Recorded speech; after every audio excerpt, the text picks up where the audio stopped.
The Liberal Party of Canada, Ron Thiering. And from the People's Party of Canada, David Wojtowicz.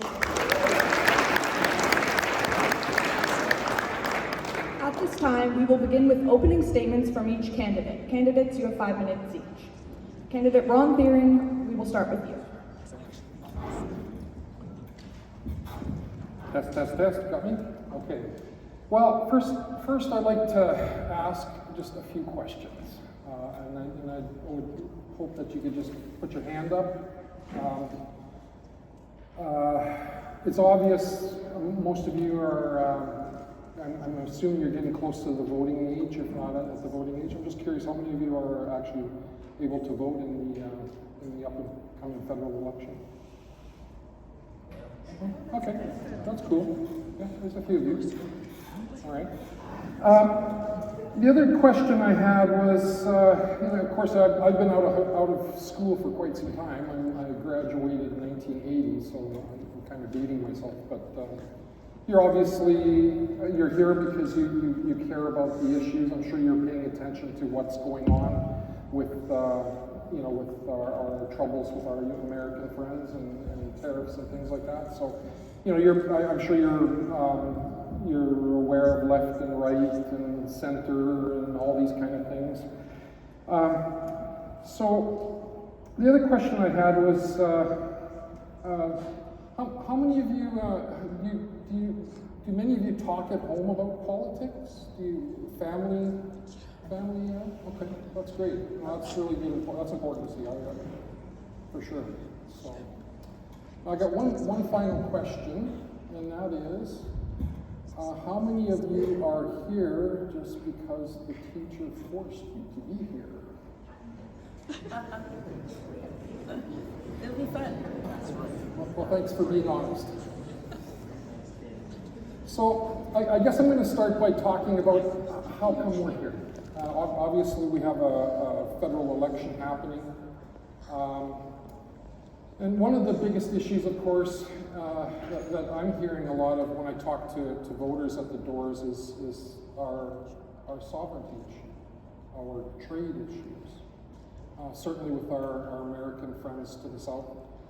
Now, I think what I'm hearing is the big question is, who is going to be the most, the best leader when it comes to dealing with Mr. Trump.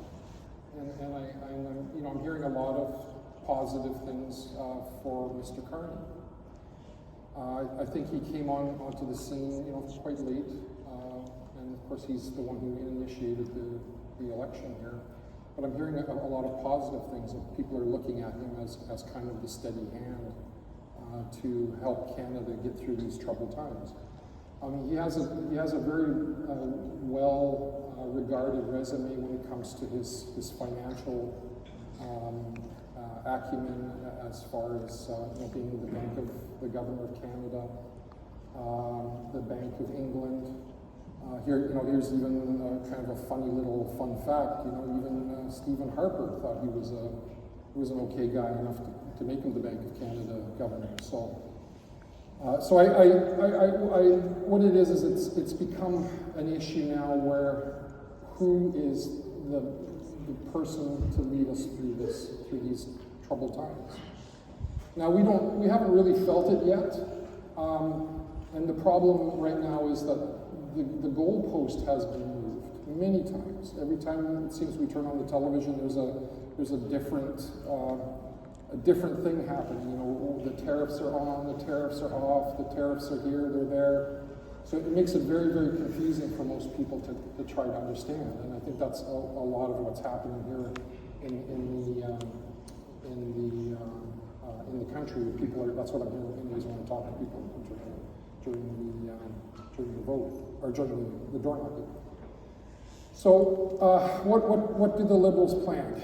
Well, the Liberal plan is to make sure that we, because we're not going to be able to change what the U.S. president's going to do, but we can do things for ourselves. And certainly one of the biggest things is to start to look at reinvesting in our our own communities.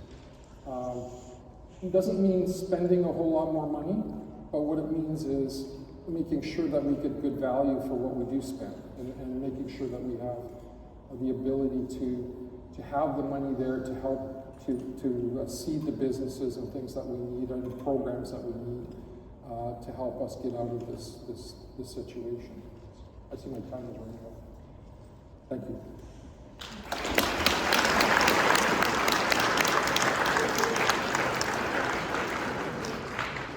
Thank you, Mr. Thiering. We will now move on to Ms. McPherson.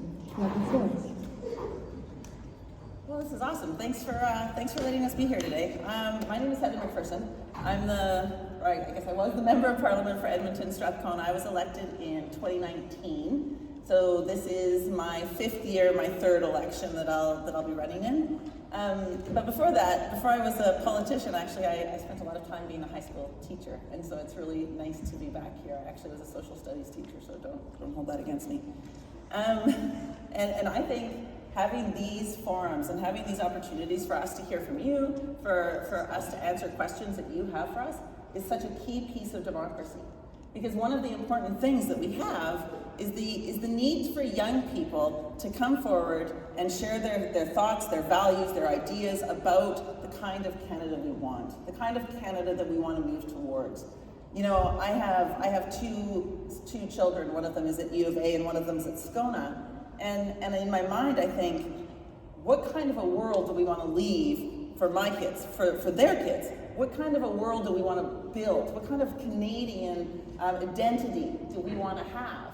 And this election, I have to tell you, this election is one of the most important elections on choosing the direction that we want this country to take, choosing who we want to be.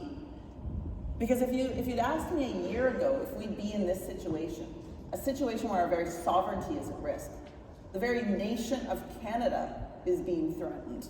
If you told me that we would be fighting against fascism that's growing around the world, including in the United States, I wouldn't have believed you. This moment in time, this place where we're at right now, is so important, and it's so fraught. And so I want us all to be thinking about, not just what we want to see happen in this country today or tomorrow or next week, or what we want to see happen on the 28th of April when we all go to the polls. I want us all to be thinking about what we want this country to look like, who we want to be as Canadians. And I would put to you, the Canada that we want, the Canada that we need to build, is one where we look after each other, one where our healthcare system takes care of people, the one where every single Canadian can find a place to live that they can afford to live in. That we have human rights protected for all Canadians and all people around the world. I'm the foreign affairs critic for our party, and I have to say, I've been so deeply disappointed by the government and their response to the war in Palestine and Gaza. We need to recognize human rights matter in Canada, but they matter around the world. We need to build a country that respects Indigenous rights, that respects Indigenous land, and consults and works with Indigenous peoples across the country on real reconciliation, meaningful reconciliation. And as young people in this room, the biggest threat facing us right now is the climate crisis. We need to think about how we're going to deal with the most existential threat humanity has faced. Because I'm going to be gone. I'm in my 50s. I've got a few more years in me, I hope. But I'm not the people who are going to be here the longest. It's going to be the people in this room.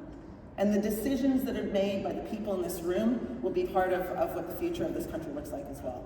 So I'm very excited to talk about ideas. I'm very excited to talk to you about some of the ways I think we can deal with Donald Trump.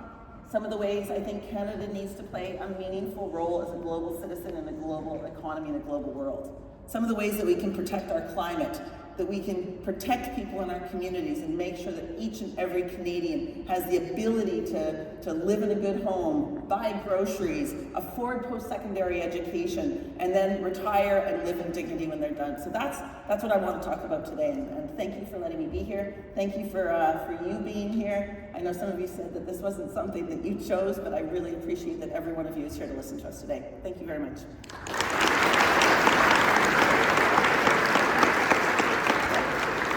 Thank you, candidate Heather McPherson. Candidate David Wojtowicz, you have the floor. Thank you all for being here today. Mic working? Sorry. My name is David Wojtowicz, and I am running for the People's Party of Canada.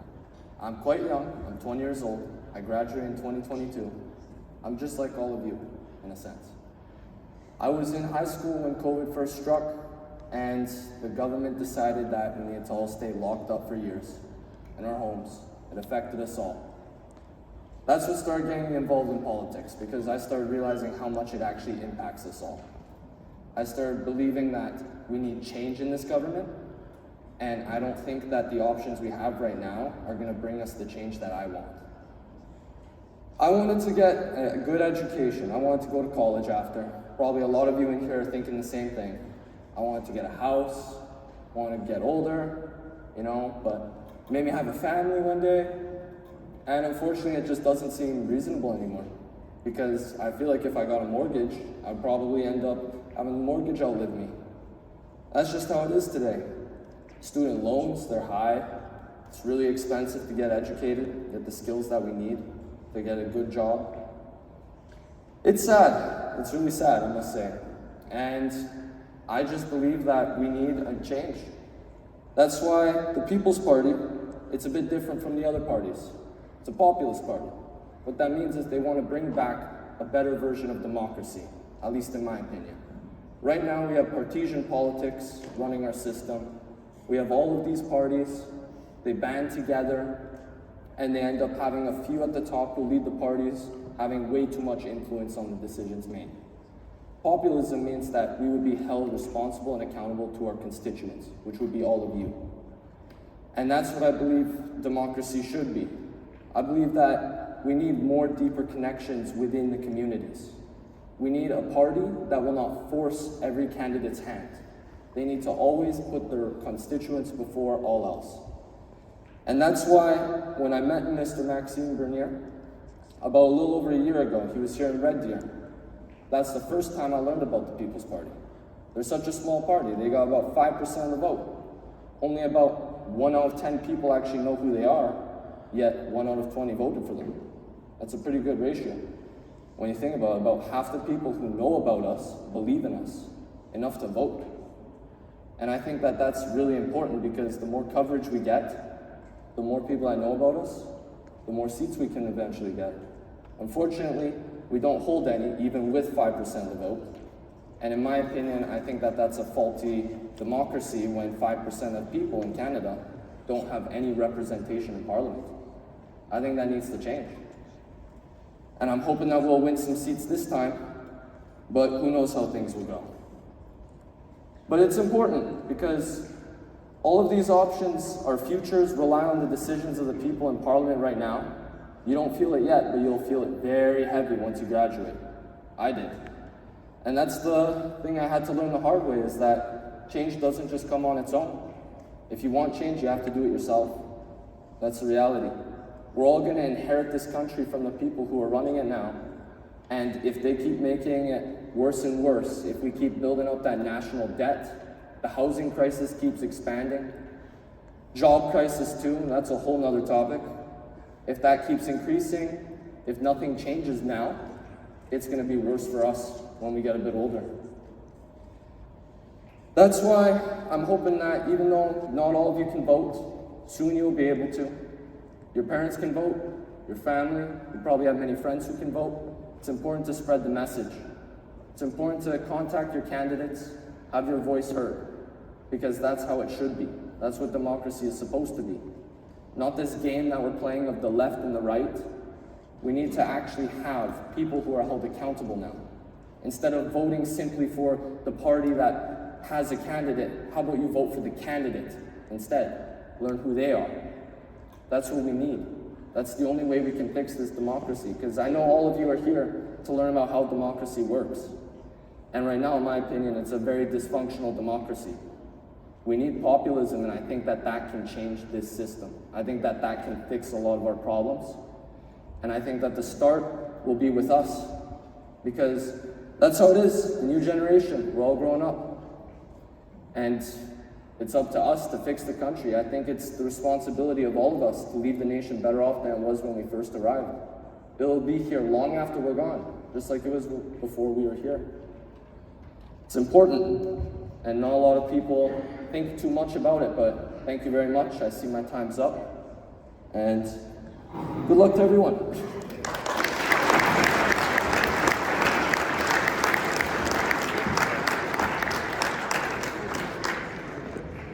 Thank you, candidates. Your opening statements were wonderful. We will now move on into questions from the audience. Each candidate will get a chance to respond, followed by an open debate, before moving on to the next question. Students are invited to form 2 lines behind each microphone. Thank you.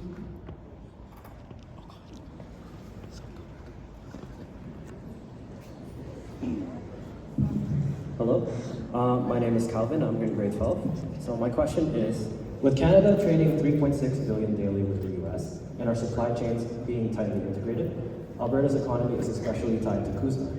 Should we focus on improving this agreement even with an unpredictable United States, or put more resources into diversifying trade globally? Whichever path we take, how do we protect Albertan jobs and industries while keeping Canada competitive with the global market? Thank you. Candidate Ron Thiering, you're first, please. Well, as far as our relationship with the U.S., I think that, you know, presidents come and go. Well, this one may not go. But I think that the U.S. will continue to be an important trading partner.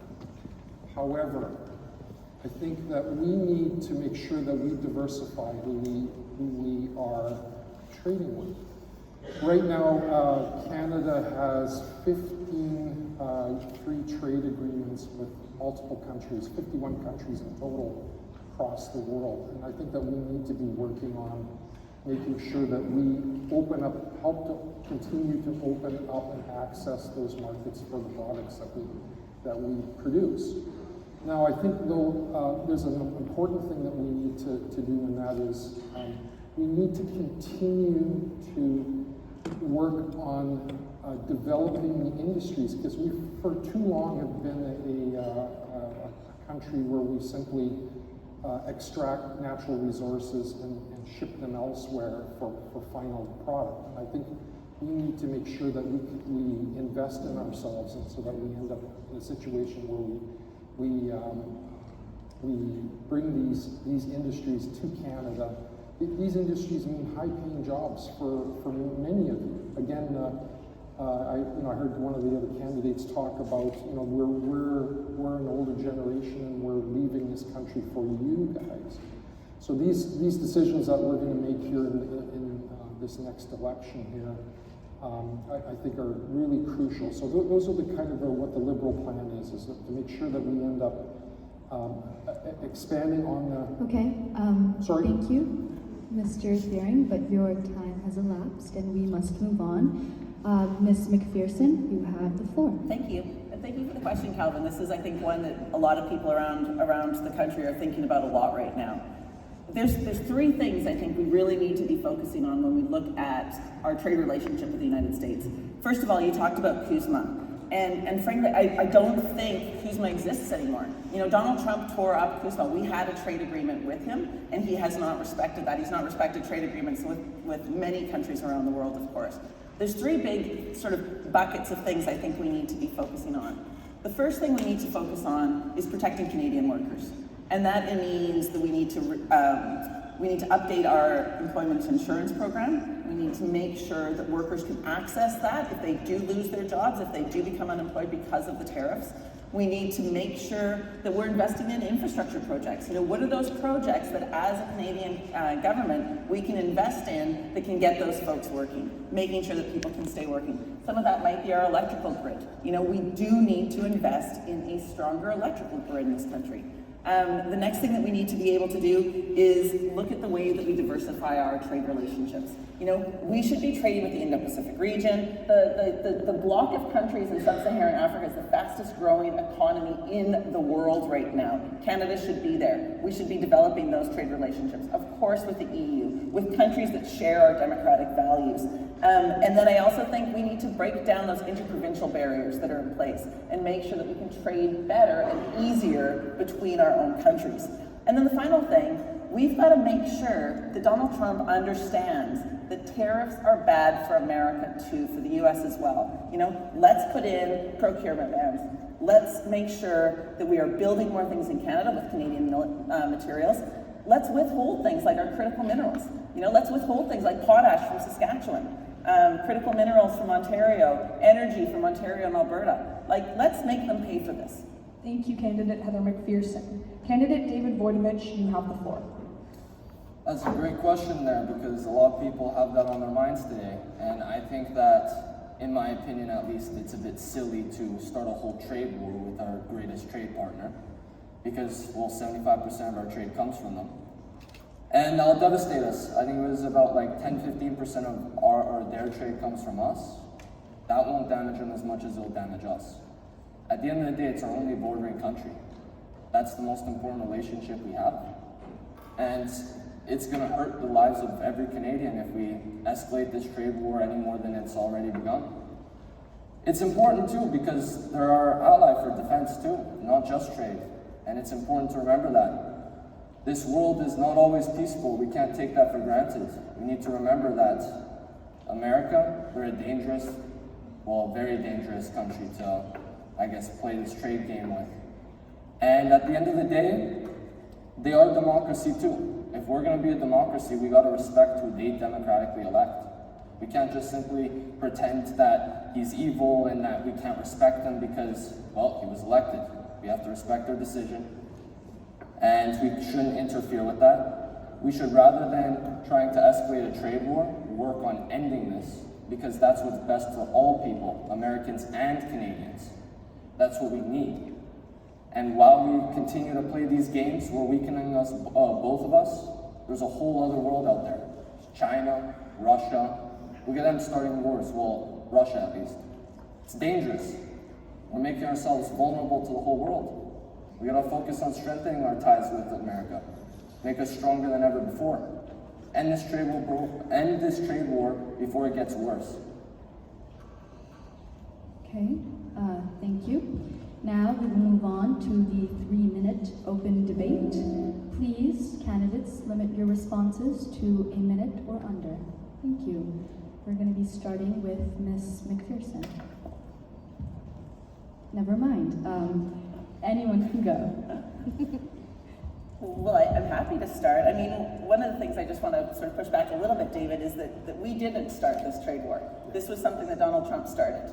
And what he has done since January 20th has shown that he is a very, very big threat to us. And in fact, you know, I think about things like the fact that he shut down USAID. Like, USAID is a $40 billion aid organization that provides food, vaccines, and care to people around the world. And the day he did that, tens of thousands of people would have died as a direct result of his behavior. He is acting like a fascist, and we cannot, when he is threatening our sovereignty, and when he is starting trade wars against us, just say, we're gonna be friends and we're gonna continue that relationship. We have to stand up. You know, he is a archetypical bully. And right now, he wants to work with Russia. He wants to work with Putin. And we're in the middle. And so I think, like, let's, elbows up, gang. Like, let's think about this a little bit. We are the 9th largest economy. We have things that the United States requires and needs, and we should be standing up for ourselves. I'm not gonna roll over to a Donald Trump, I'll tell you that.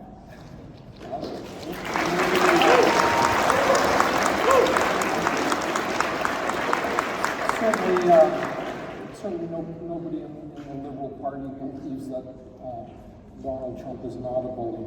You know, I've had a lot of opportunity to travel in the U.S. Because of my business that I'm in, so I've seen a lot of, and I kind of understand why they're doing what they're doing, but they made some choices. I mean, when you've ever had an opportunity to drive down the Rust Belt states in the eastern United States, it's a very, very poor area of the country. And it's a very poor area in the country because the Americans made a choice a generation ago, and the choice that they made was that it was profits were more important than paying a living wage to their workers. So what happened is they outsourced. Profitable companies outsourced, made more profit. So they made their own issues there. Now what they've done is they've attacked us because we've become good at things. You know, we've become good at extracting natural resources. We've become good at products. Thank you, candidate. To allow for time, David, would you like to? Thank you very much. Yes, so I said we shouldn't escalate this trade war because where will we get with that? We'll end up negotiating from a place of weakness rather than strength where we are now. We can't just keep fighting our biggest trade partner. That's going to get us nowhere. It's just going to weaken our economy. It's not going to nearly impact them as much as it will for us. That's the reality, is we have to accept how things are. We need to make peace, not war. Agree to disagree. Thank you, candidates. We will now move on to the next student question. Hi, my name is Asher. My question for the candidates is, what will you do to ensure that this government is actually focusing on the issues that are important for Canadians' day-to-day lives? No matter what the situation is with the US or with AI, what are you going to do to make sure that this government is working for our day-to-day lives rather than hopping from bandwagon to bandwagon? Thank you. Candidate Heather McPherson, you have a question. Great. Thanks, Asher. That's a great question. So listen, how I'm going to answer that is tell you a little bit about why I think it's so vitally important that we have a strong caucus of New Democrats. And because I want to think about the last parliament we had. So there were 25 New Democrats in the last parliament, and we were able to force the government, and I say force on purpose, because realistically, the government of the day, the Liberals, voted against things like dental care multiple times. But with the 25 members of parliament that we had, we were able to make sure that the government followed through on some of those things, on some of those promises. So we were able to get dental care for millions of Canadians. For some people in Canada, they've seen a dentist for the very first time. Seniors in this country have access to dental care. Children in this country have access to dental care. The pharmacare framework is in place. You know, we are the only country in the world that has a Medicare program that does not have an associated pharmacare program with it, and it would save Canada billions of dollars if we were able to buy medications in bulk. So I think that's how I sort of look at it. I'm not expecting to be in government. I don't think that that's going to happen, but I will tell you that I will go to Ottawa, like I have for the last 5 years, and be a strong advocate for Edmonton Strathcona and make sure that the government follows through on the promises that they make to Canadians and they stay focused on the things that make life better for Canadians. Okay, thank you, Ms. McPherson.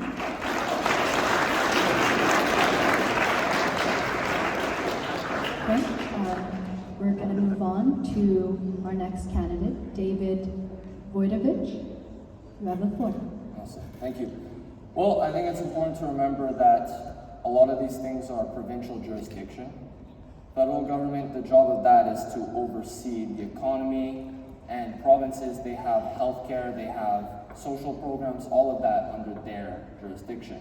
We gotta remember that that's the foundation of Canada, to respect these different levels of government. I think that we should, rather as trying to enforce our own sorts of these policies on provinces, we should be working to assist them however we can. And wherever they may be lacking, I think that's more of the purpose of the federal government.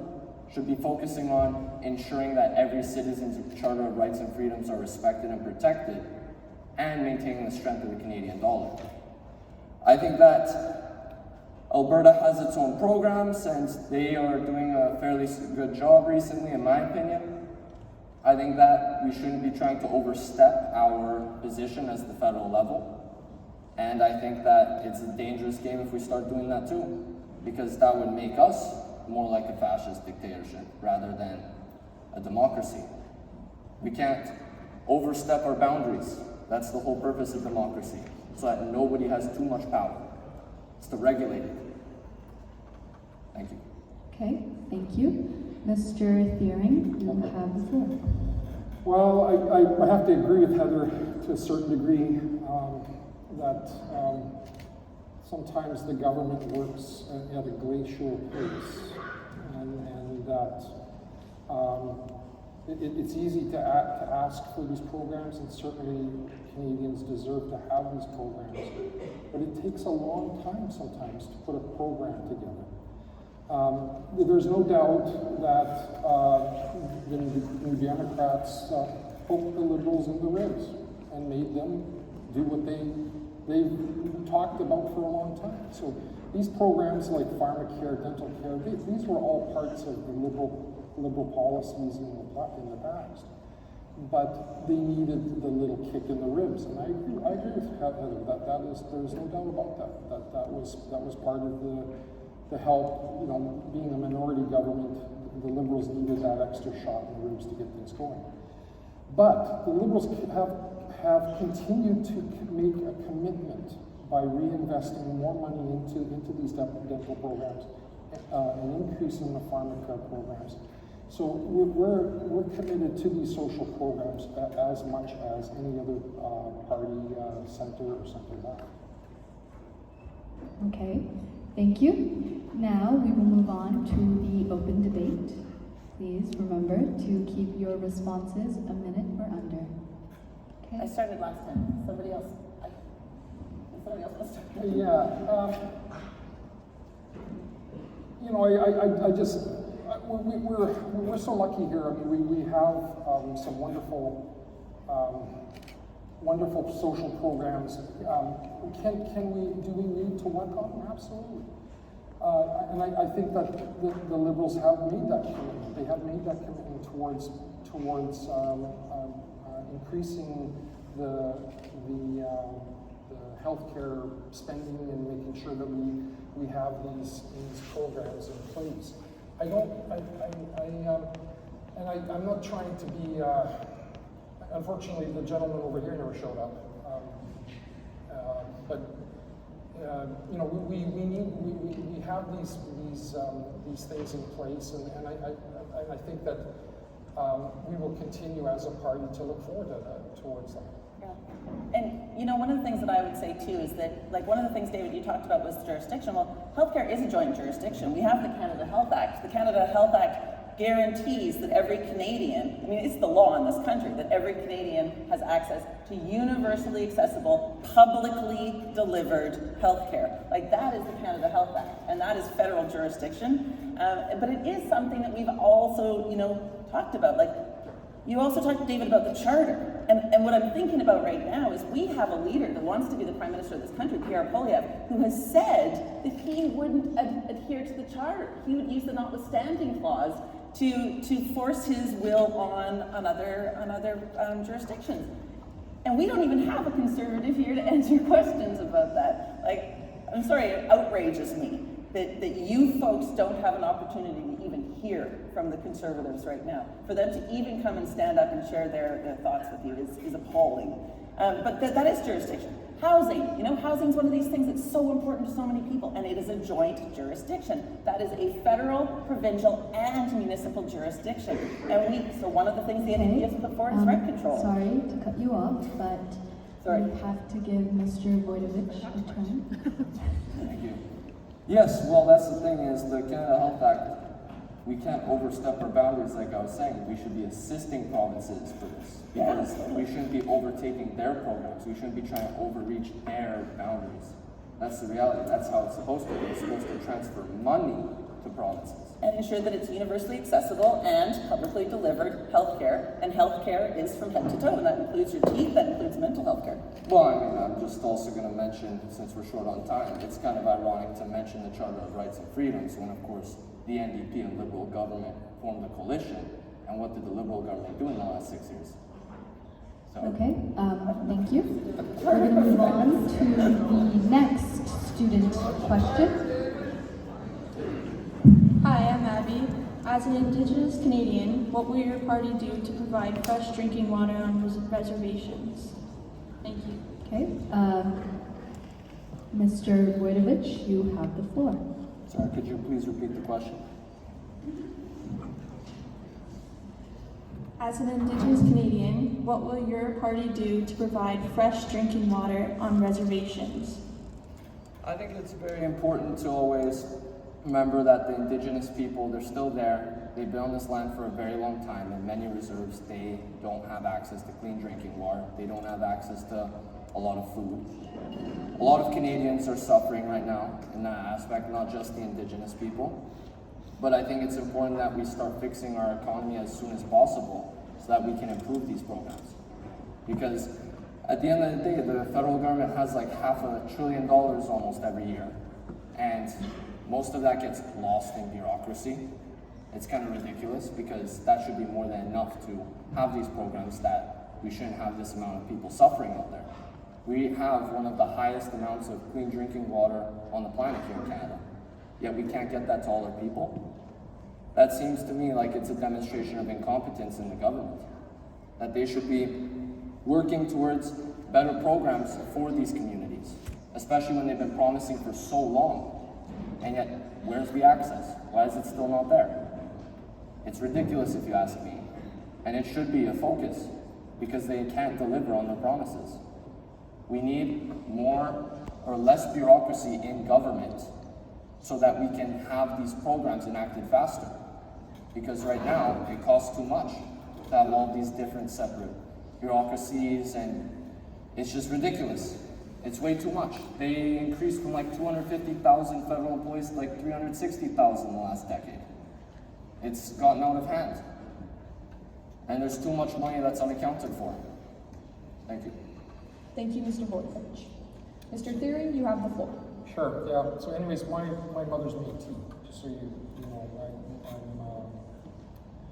My mother came from northern Saskatchewan, Isla Lacrosse, Meadow Lake area. So I understand what's going on up there. Now the Liberal government has made a commitment and has worked very hard on working on a drinking water program. Now I should know the number, and I apologize, I don't remember the number. One time I remembered it. But the Liberal government has made, it's a work in progress. And it's unfortunate that we haven't got it completely done.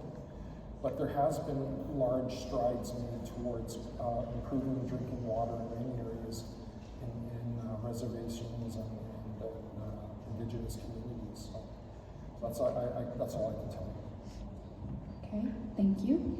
Ms. McPherson, you have the floor. Thank you. Well, and thanks for the question. What I would say is that if there was a failure of drinking water in any other communities in this country, it would be fixed immediately. If we didn't have water in Toronto, we'd fix it immediately. If there wasn't water in this school right now, it'd be fixed immediately. If we didn't have clean drinking water, in any single neighborhood in Edmonton, that would get fixed.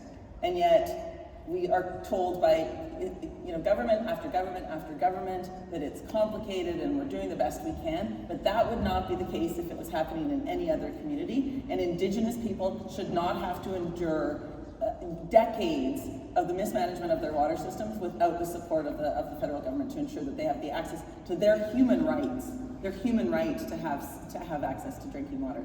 And I want to point out too, the drinking water issue is something that I think has been very, very important to many, many people across the country. But there's other issues that we should be dealing with when we look at reconciliation. The calls for justice through the Missing and Murdered Indigenous Women, Girls, and Two-Spirit, the calls for justice and the Truth and Reconciliation Commission, we have not achieved those yet. And those are the things that this country needs to do if we truly believe in reconciliation. One of the things I was so proud of, my colleague Blake Desjardins, who is the Member of Parliament for Edmonton-Griesbach, fantastic Member of Parliament. He worked really hard with the Liberal government to get the urban Indigenous housing strategy in place. Because what we know is in Edmonton, in this area, Indigenous people are disproportionately represented as unhoused, and we need an Indigenous housing strategy that puts people in homes developed by Indigenous people for Indigenous people, and I was so proud of the incredible work that he did on that. Thank you.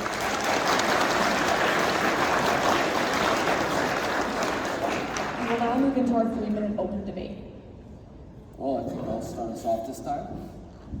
So, the Liberals and the NDP, they had their coalition government, and over the last decade, the Liberals have been in power. All I'm hearing is, we need to fix this, but why is nothing being done? It's been a decade and things have just gone worse. There's even less access to clean drinking water. There's less access to food, not just for Indigenous people, but for everyone. So why is this the case?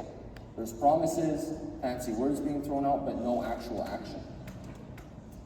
Well, I guess one of the things I just want to make really clear to everybody is that we have a Westminster, I mean, you guys already know this, but we have a Westminster system of parliament. So we do have the ability to have coalitions, but we don't have a coalition in this country. We didn't have a coalition with this last parliament. Just to be really clear, the NDP chose to work with the Liberals to support them on those things that we wanted to get for Canadians. And, you know, The Liberals wanted them to. yeah, and so, you know, I think for us all, it's really important that we're careful with our language, and there was not a coalition, there was not an official coalition, because a coalition would have meant that the NDP was part of government and we weren't. We didn't have any members that were part of cabinet. That wasn't how that system worked. But for us, for me as an opposition member, what I always think about is there's things you need to oppose and there's things you need to propose. I don't want to be like Pierre Poilievre who just says everything is broken, because it's not. I want to work together to get things done. No, I mean it's important. I clap for that too. It's important that it's a collaboration sometimes. I mean, you know, even you know, the Liberals happen to be in government. They needed the support to continue as government, but they had to make some. I don't want to say compromises. A lot of these things the Liberals believe in too. But they needed the support to get them to happen. And so you know, for instance, with the drinking water issue, I understand, you know, what Heather said about, you know, these things should happen like this. And in any other place, they probably would have. And it is shameful that we have not dealt with it. But it is a work in progress, and it should happen quicker. I agree with you. But it's just not. Sometimes these things just don't happen as quickly as we would like them to, and that's just the reality of life. And we have there's other Indigenous issues we need to deal with, right? You know, the liaison from Winnipeg, one of the Democrats brought forward the red dress alert, because we also know that it's been named as a genocide against Indigenous women in this country, because they are not, you know, even the fact that there were you know, Indigenous women in a landfill in Winnipeg, and people said they weren't going to look for those bodies. I mean, that's appalling to me. That's colonialism. It's disrespecting Indigenous people. So I think there's lots of work we can do, and that all parliamentarians should be interested in doing together. Thank you, candidates. We will now move on to another student question. In the interests of time, we will be limiting individual responses to 1 minute. My name is Perry, and my question is, how will your party platform actually affect young adults? Candidate Ron Thiering, you have the floor. Sorry, can you repeat that? Sorry. How will your party platform actually affect young adults? Well, can you hear me? Okay. The Liberal Party, now I'm just going to kind of talk a little bit more about a little bit of my life experience. For instance, I'm on the tail end of the boomer generation, and we were pretty darn lucky. You know, we were able to afford a home. We were able to find good jobs. Education wasn't as expensive as it is now. You know, I've talked to many university students now. It's not unusual to have you know, a $40,000, $50,000, even $100,000 debt just coming out of school. You know, these are issues that the Liberal Party, I believe, hasn't touched on well enough. I think that they need to work more, especially on post-secondary education. But I know that they haven't. Thank you, Mr. Sorry? Thiering. but we unfortunately have to cut you off.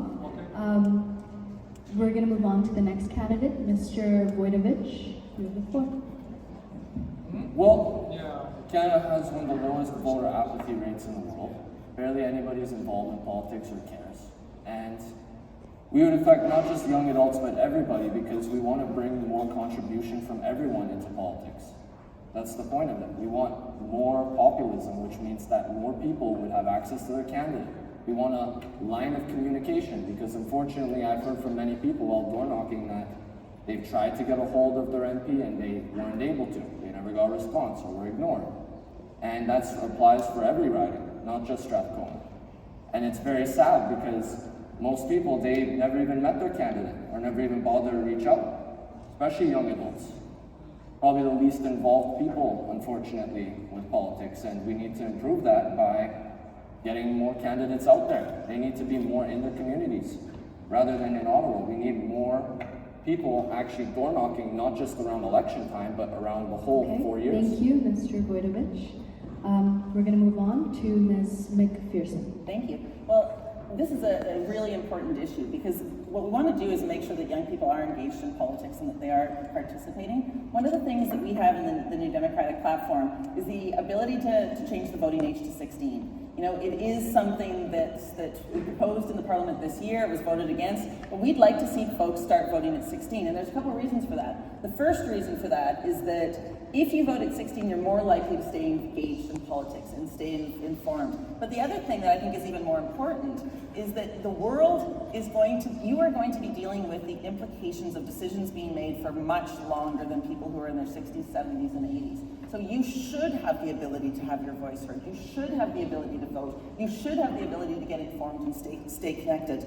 Also, another thing in our platform that we would do right away is electoral reform. You know, we talk about making sure that voices are heard. Electoral reform is a key piece of this. It was a promise that was broken to Canadians, but something that should be done. It's done in other countries in the world. Okay. Thank you. Fast. Now we're going to move on to the 3-minute open debate. Well, I get to start this one. And I just want to say, I also agree that speaking to your constituents is key. Like, I spend a lot of time reaching out to high schools. I talk to high school classes in Edmonton, Strathcona, but around the city all the time. And I actually door knock all year round. So I don't just do it during elections. I do it all the time because it is vital to me that I am connecting with people that I represent. I think that's the most important thing I can do. I mean, obviously I have to work in Ottawa. That's where my job is. So you will see me in Ottawa sometimes because that's where the Parliament is. But I think it's so important that young people feel connected. I always encourage young people when I'm talking to them to reach out to your member of Parliament, to write to them, to call them, to stop by the office. We have folks that come by all the time that we chat with. So your representative is like, we work for you. This is the job that we do for you. Yeah, maybe I misunderstood the question, but I guess what you were asking was what would my particular party do for young people? Well, one of the big things is what I've seen is the increase in everything. It's housing, which is a very, and that's kind of a little bit of my background. I was in the housing industry for about 40 years. We need to build more houses. It's just simply a matter of scale. We just have not kept up enough. Now the problem is we're dealing with multiple different levels of governments here, not just provincial, but specifically municipal governments. There's a tremendous amount of red tape and problems in order to get these projects on the go. So in order to control the housing costs, we're going to have to build more. And in that case, we're going to have to get more of you involved in the trades. Very important. Now, I know the Liberal government has part of its platform had an $8,000 grant that will go towards tradespeople. So if you're interested in the trades, if the Liberals end up forming government, these are things that we want to give. And being in the trades is a good way to make a living. It's a comfortable, good way to make a living. In fact, you can even become your own boss in the trades. Well, I also want to throw this out there since I didn't have enough time to throw it out. I want to start working towards a government that is trying to provide tuition costs for people. Because many other countries right now, they have free education. So why do we not? Aren't we a first world country? We're supposed to be. Like, I want to start a government. I want to start moving towards this direction because as a student myself in college, it's ridiculous taking out student loans that I'm going to be indebted to after. I'm going to have to work really hard for maybe even years to pay it off. I think that this is something that the government should be providing to us because that's how it is, you know? We need to educate our people if we want a thriving nation. Okay, thank you, Mr. Wojtowicz. We will now move on to the next student question.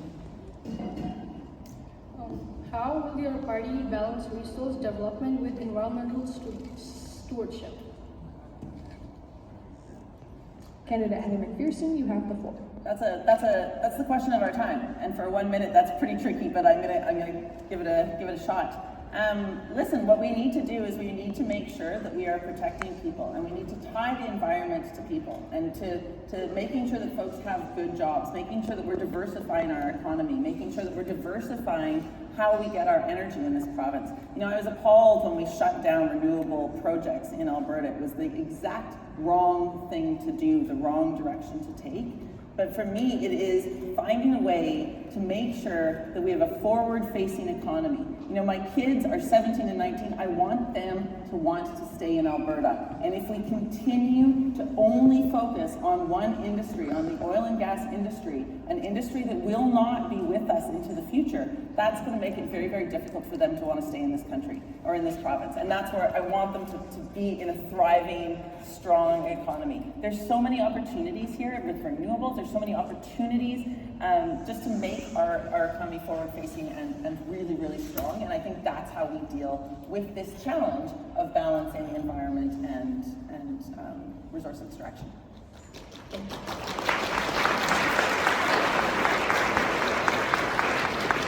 Candidate Ron Deering, you have the floor. Okay. Well, I'm going to differ with Heather just a little bit on the oil industry. I think the oil industry will continue to be a part of the Alberta economy, an important part. But I think the way that we use oil is going to change. I think that we're going to be in a situation now where we're no longer going to be burning oil in the gasoline engine. Now, right now, believe it or not, in Alberta, nearly 20% of all new car sales is now electric. So that's a dramatic change in a province where oil is king. Now, the resource, we were so lucky, geologically, we were so lucky to have this resource here. And I'm looking at my clock, I can't talk that fast. Really fast. I'm sorry, I can't talk that fast. I'm a very slow talker. So, anyways, I believe it's an industry that is going to stay with us, but it's going to change. We are no longer going to be burning it. We're going to be using it to make other products, whether it's carbon fibers or anything like that. Thank you, candidate. Candidate David Wojtowicz, you have the floor. Well, we're in Alberta. Oil is a big part of us, and it provides many jobs. It's like the gold of our economy in a sense. We have so much of it that we could completely revolutionize our cities, everything. It's a good opportunity, and a lot of people are worried about climate change, but climate change's been around for a long time, you know, like 12,000 years ago, this place was all ice, uninhabitable, and, well, it changed on its own.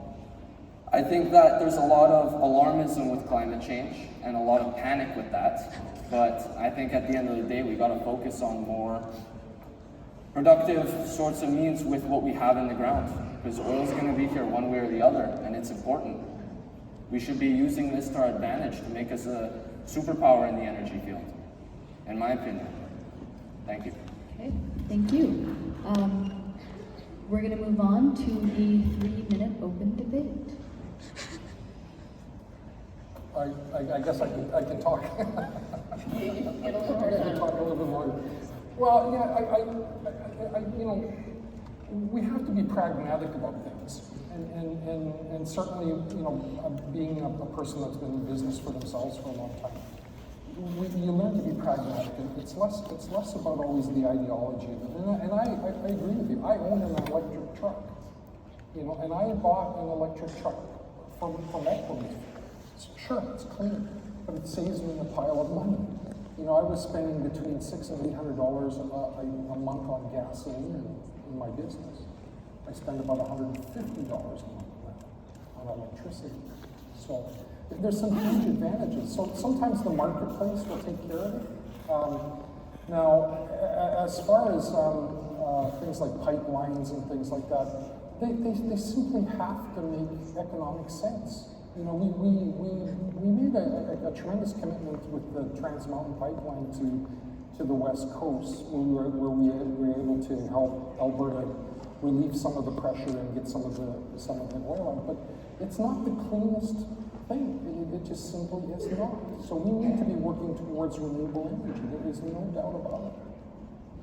Renewable energy is good, you know, we should be innovating there, especially with nuclear energy. There's a whole era that we have to bring ourselves into because it's very efficient. But oil is, whether we like it or not, a very, very important part of our economy.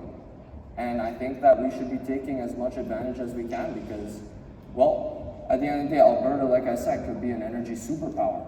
We would all benefit from this. We need to stop putting so many restrictions on it and rather being so concerned about all of the climate activism and whatnot. We should be focusing on ourselves, making sure that we can recover financially from the burden we have right now. We need to recover from our debt, and oil is a great way to get out of that.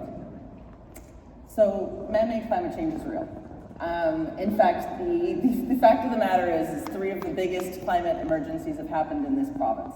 Jasper burnt down last summer. Climate change is real. No, you know, that's just the reality. And frankly, the cost of climate change, the impact on our economy is massive. You know, we need to time, it's not the economy or the climate. These are together now. When you have climate crises that burn down whole sections, when Fort McMurray goes up in flames and it is a billions and billions and billions of dollars of damage, that's a cost. When insurance companies don't know if they want to insure people in this province anymore, that's a climate cost. So we can't keep decoupling the economy and the climate. Climate change is real. We need to solve some of the problems. Thank you, candidates. We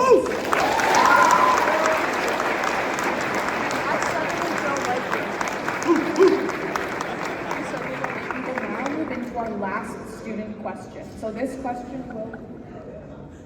question will double as your closing statement, so we will allow 2 minutes per candidate. Hi candidates, my name is McKenna and I'm wondering, what are your party's plans of action that you discussed in your opening statements? And more specifically, what is your timeline for that if your party is elected? Candidate David Wojtowicz, you have the floor. Thank you very much. Since this is a closing statement, I'm going to try to mix both in my closing statement and whatnot. We need big change here, and like I wanted to mention previously, I said climate change is there, it's just we need to stop being so scared of it because it's happening one way or the other. No one ever denied that. But I think that we have a lot of problems in our hands, and I think that the provincial government needs to have a better relationship with the federal government. I think that we need to improve our relationships more now than ever before because the world's changing. We have right now a whole trade war going on.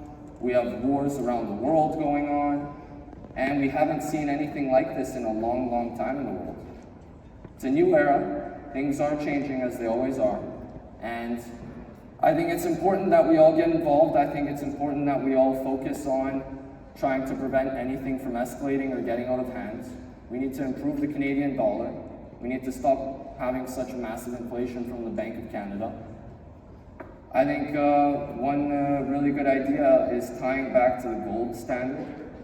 In my opinion, having an actual backing, physical backing for the dollar will prevent inflation and it'll strengthen our economy. And I want to thank you all, and I want to thank the McNally staff for giving us the opportunity to debate. It's a great opportunity. There's not many, unfortunately, this election since it was called so early and everyone has exams, but thank you all so much. It's great to have a vibrant democracy where we can all have our opinions because at the end of the day, all three of us up here on the stage, we're doing what we believe is best for all the people in this country. That's the point of democracy, and it's great to see that the teachers are doing a really diligent job with trying to teach everybody about that. Thank you.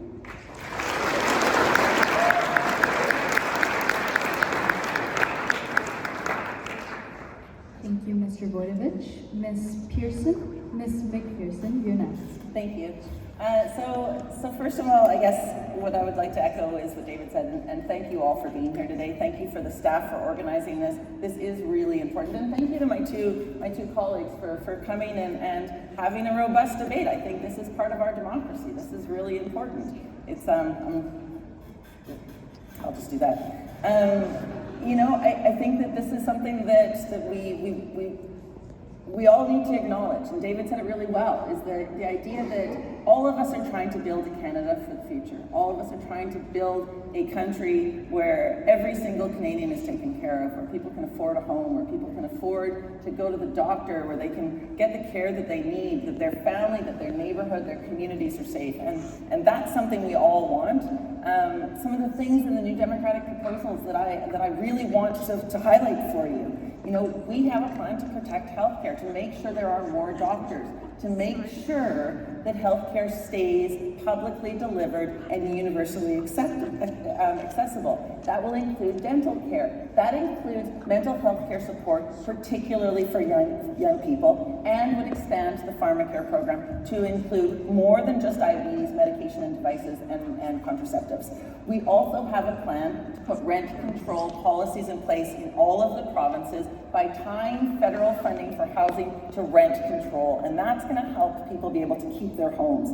We've got a plan to deal with the climate crisis, to make sure that we aren't pitting the economy against the climate, that those things are together, they are the same thing, and the workers of this country have to be at the heart of that. And the last thing I want to say, every single one of you should be thinking of how you want to play a role in our democracy. If you want to put your name forward, if you want to be someone who runs for office, because we need each and every one of us to be playing a role in creating a Canada that's good for everyone. Thank you. Thank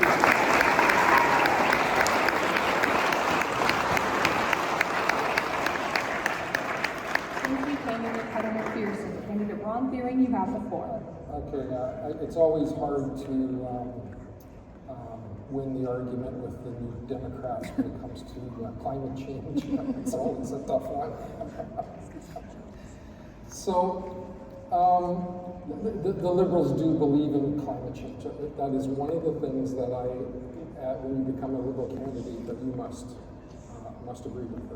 Climate change is a man-made issue. There's no doubt about that.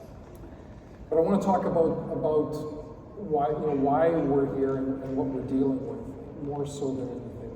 I love the social programs. I love the fact that we have all these things that we want to aspire to. Whether it's better healthcare, better pharmacare, all these different things. But the biggest issue right now is what we're facing, and the biggest issue when I'm talking to people on the doorstep is how we're suffering, and that is the biggest issue. We have our traditional neighbor, our traditional friend has really turned their back on us. So we need to work on that issue before all these other issues. That doesn't mean that these issues should go by the wayside. Certainly not. But the issue right now is we need to make sure that we protect ourselves, and by protecting ourselves, I mean what I had talked about, and that is making sure that we look to diversify where we trade, look at investing in ourselves, making sure that we have that Canadians can afford homes, that Canadians can afford an education, that we have all these things in place. But that is the biggest problem, and the problem right now is the goalpost is being constantly moved. It's being constantly moved, and you guys can see that when you watch even the news. We have a president there who constantly moving the goalpost.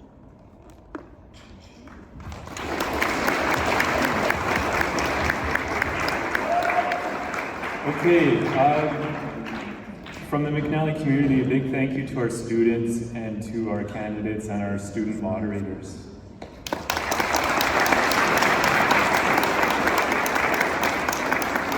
To everybody here today, as you evaluate the different perspectives, we're just going to wait here, guys. Thank you. Please remember that the health of our democracy relies on being informed and active citizens. To the candidates, We want to wish you the best of luck as you work through the rest of your campaigns, and we express our deepest gratitude to have come here today to share your opinions. Not only for your attendance, but your ongoing commitment to the ensuring that Canada has a strong and healthy democracy. Students, we're looking forward to you voting in our student vote on the 28th, and to those of you who are of the age and citizens.